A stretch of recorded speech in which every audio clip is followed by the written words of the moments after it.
ጥያቄ መልሱልኝ። ለምሳሌ ቶማስ ኢየሱስን አይቶ ጌታዬ አምላኬ ካለ ጴጥሮስ አብሮ በልቶ አብሮ ዳሶ ኢየሱስ አምላካችን ፈጣሪያችን ካለ እነ ዮሐንስ እነ እስጢፋኖስ እንደ ማቴዎስ ስለ ክርስቶስ አምላክነት አዳኝነት ስለ ሞቱና ስለ ትንሣኤ ከመሰከሩ ሙሐመድ ከ600 ዓመታት በኋላ መጥቶ አልመሲሳ አልሞተም አልተገደለም ብል ያላየ ሰው አላየም። ኢየሱስ በነበረበት ሲጀመር አይደለም ሙሐመድ አብደላ አቡ ጣልብ ሂሻም ቁረሽ የሚባል ዘር እንኳን አልነበረም። አያችሁ። ነገር ግን ከ600 ዓመታት በኋላ መጥቶ አልመሲሳ አልሞተም አልተገደለም ቢባል መረጃው ላማለኝ በሰማይ ማለት ነው። ወይ ደግሞ ትልቅ የተረት ማለት ነው። ተረት ለምሳሌ አባቴ እንላለን እኛ ልጆኜ ሳላቅሰው ይኸውልህ ታምራት ናይልና ውሻ መጥቶ ቤት ገባ።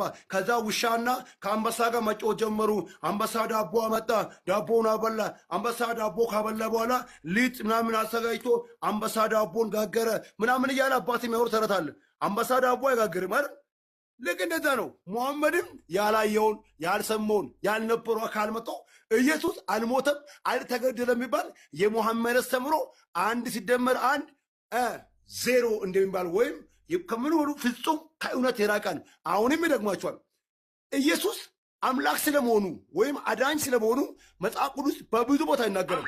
ለምሳሌ መጽሐፍ ቅዱሳችን ትንቢተ ኢሳይያስ ምዕራፍ 7 ቁጥር 19 ይላል ሕፃን ትወልጃለሽ ስሙንም ኢየሱስ ያለሽ እርሱም አማኑኤል ተብሎ ይጠራል።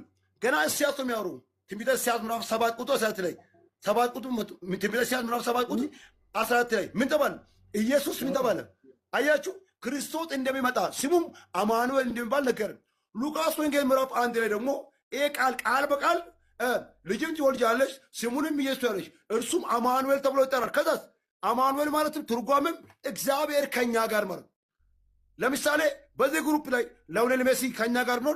ሊዮኔል ሜሲ ከኛ ጋር ማለት በኢትዮጵያ አንድ ነገር ልንገራችሁ። አያችሁ ኢየሱስ ገና ሳይወለድ በፊት አምላክ ተብሏል። ሳይወለድ በፊት ፈጣሪ ተብሏል። ለምን? እርሱ ዓለማትን የፈጠረ። ለምሳሌ ትራምፕ ከአሜሪካ ወደ ኢትዮጵያ የመጣው ትራምፕ ኢትዮጵያ ተፈጠሩ ማለት ነው አይደለም። ትራምፕ አሜሪካ የነበሩ ሰው ናቸው፣ ወደ ኢትዮጵያ መጡ ለእንግድና። ኢየሱስ ሰማይ ላይም የነበረ ነው። ከዛ ወደ ምድር የመጣው ደግሞ በስጋ ማንነቱ። ለምን? አምላክ ስጋ ሆነ ማለት ነው። አምላክ ስጋ ለብሶ ወደ ምድር መጣ። መጽሐፍ ሲናገር እንዲላል ይሄ ደግሞ ከራሴ አይደለም ማወራው የእግዚአብሔር ቃል ሲናገር ቆላስይስ መልእክት ምዕራፍ 2 ቁጥር 9 ይላል። ቆላስይስ መልእክት ምዕራፍ 2 9 ይላል። አያችሁ በእርሱ የመለኮት ሙላት ሁሉ በሰውነት ተገልጦ ይኖራል ይላል። በስጋ አምላክ መለኮት በስጋ ተገልጦ እንላለን። ወንድሜ አንድ ነገር